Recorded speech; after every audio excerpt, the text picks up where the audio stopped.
So this is our story today. It's called Maple, and it's written and illustrated by Lori Nichols. We have been talking about flowers and this life cycle of a flower. The life cycle of a tree is the same exact way. They start with a seed. Let's hear the story of a tree. Maple loved her name. When she was still a whisper, her parents planted a tiny tree in her honor. And even though Flavia, Millie Jane, Lena, Lily, and Constance were all good names, Maple was the perfect fit. And Maple grew, and so did her tree.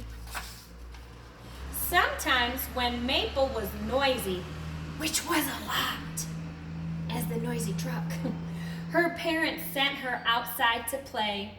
Her tree didn't mind if she was loud.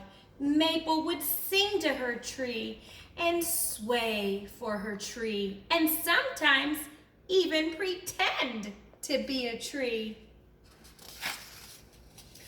On some days, when the wind was just right, Maple would simply lie under the tree and its leaves would dance just for her. Then one day, Maple noticed her tree was bare. Maple was worried her tree might get cold. So Maple took off her jacket and gave it to the tree to stay warm. Sometimes Maple wished she had someone else to play with. The tree wasn't always very good at throwing snowballs. She wondered if the tree felt the same way. So Maple introduced her tree to a friend. That friendship didn't last, but Maple and her tree still had each other. Through winter and spring. Then one day, something surprising happened. There's the maple tree. Then something really surprising happened. Maple became a big sister. Maple tried to be a good big sister.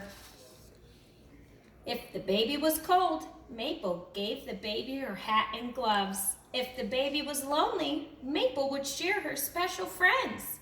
But Maple couldn't always make the baby happy.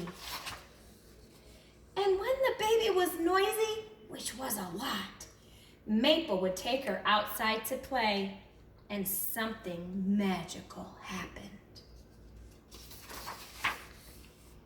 Maple's tree danced for them both. And there was just enough room under the tree for Maple and her little sister Willow. Maple and her maple tree, Willow and her willow tree. Have a great day, friends.